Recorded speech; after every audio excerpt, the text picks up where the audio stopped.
Жизнь семьи Миллер изменилась навсегда после того, как их маленькая дочь встретилась с папой римским, и эта случайная встреча привела к чудесному исходу, который они даже не могли себе представить. Скарлетт и Каспер Миллер родились и выросли в католических семьях. Они росли, посещая церковь каждое воскресенье и познавая ценности веры, любви и доброты. Общая вера свела их вместе, и они влюбились в преданность друг друга Богу.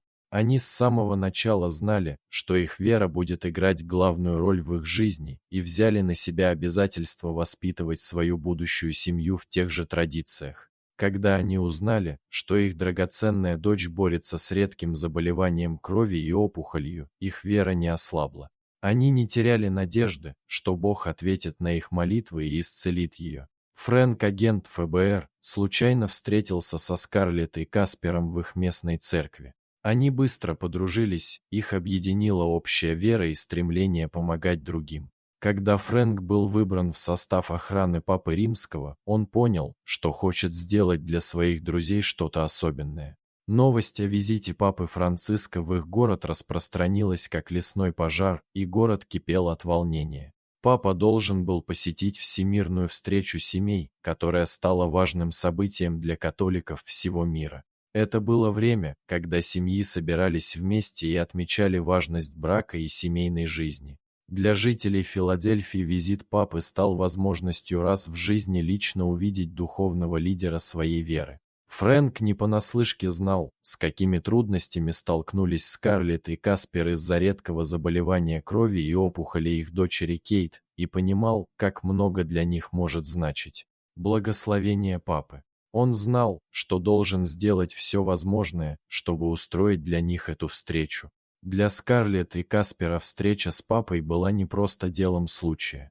Будучи набожными католиками, они всегда обращались к своей вере за советом и утешением, особенно когда речь шла о проблемах со здоровьем их дочери.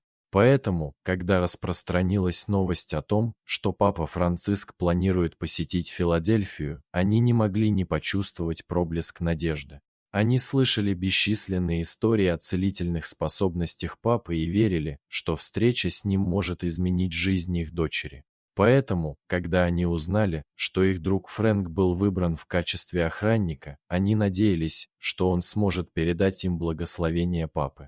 Но ему предстояло сделать гораздо большее. Наконец настал день, когда папа должен был проехать по улицам Филадельфии. Фрэнк выполнял свою работу и наблюдал за шумной толпой в центре города, когда узнал, что папа будет проезжать мимо здания суда.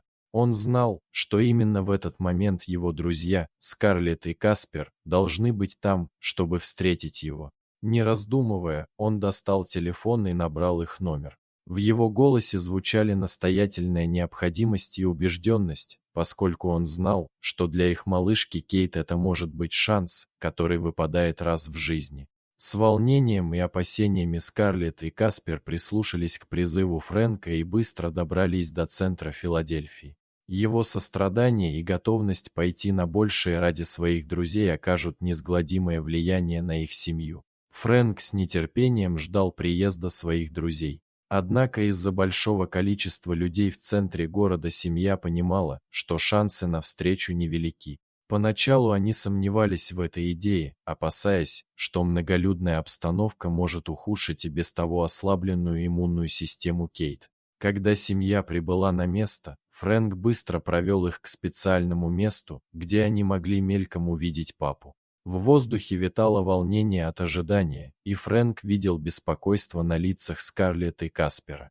Но вдруг вдали показался кортеж папы, и толпа разразилась радостными криками. Сердце Каспера заколотилось, когда он увидел, как папа вышел из машины и направился к ним.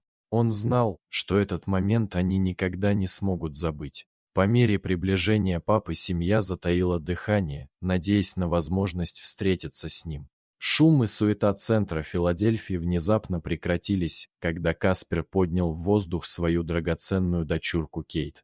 Глаза этого преданного отца сверкали от предвкушения, и он надеялся, что его дочь сможет увидеть человека, через которого говорил его Бог. А потом, в одно мгновение, папа заметил девочку, и все изменилось. Каспер держал Кейт, когда папа направился к их семье. В толпе воцарилась тишина, все взгляды были прикованы к маленькой девочке. Сердце Каспера замирало от надежды и предвкушения, когда он ждал благословения от папы. Из ниоткуда появился Фрэнк и выхватил Кейт из рук Каспера. Не раздумывая, охранник поднес Кейт к папе Римскому, который наклонился и поцеловал ее в голову. Это был момент чистой магии и силы, и у всех, кто стал его свидетелем, на глаза навернулись слезы. Для Скарлетт и Каспера это был незабываемый момент, наполненный благодарностью и радостью. Их дочь получила особое благословение от папы, и они знали, что оно останется с ней навсегда. Однако родители не знали, что этот поцелуй приведет к чудесным переменам в их жизни. После того, как первоначальное волнение прошло, семья продолжила водить Кейт на приемы к врачу, как обычно. За это время девочка прошла множество тестов, чтобы проследить за ее состоянием и понять, не ухудшается ли оно. Семья Миллер неделями, затаив дыхание, ждала новостей о состоянии здоровья своей малышки. Каждый день превращался в американские горки эмоций, на заднем плане постоянно таились страх и неуверенность. Впрочем, для семьи Миллер это не было чем-то необычным, ведь с момента рождения Кейт они пережили бесчисленные бессонные ночи и бесконечные визиты к врачам. Когда им наконец позвонил доктор, они приготовились к очередной волне плохих новостей.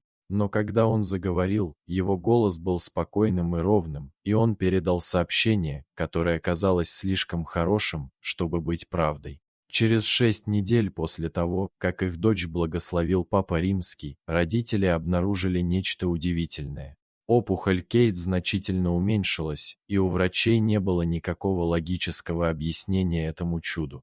Скарлетт и Каспер не могли сдержать слез, обнимая свою драгоценную малышку, которая с самого рождения страдала от проблем со здоровьем. Они сердцем чувствовали, что благословение Папы Римского сыграло решающую роль, что его прикосновение каким-то образом вызвало чудо. Воспоминания о том моменте, о нежном поцелуе Папы в голову Кейт, снова нахлынули на них, и они вновь ощутили присутствие Бога рядом с собой. В последующие месяцы Кейт продолжала прогрессировать, бросая вызов всем трудностям и вдохновляя всех, кто ее окружал. Семья знала, что их жизнь навсегда изменилась благодаря встрече с Папой Римским. История о чудесном выздоровлении Кейт разлетелась по всему миру, и многие люди испытали новую волну веры в Бога и чудеса. Дорогие зрители, верите ли вы, что Папа Римский способен исполнять желания Бога? Расскажите, пожалуйста, в комментариях. А если вам понравилось это видео, то ставьте лайк и подписывайтесь на наш канал. До свидания.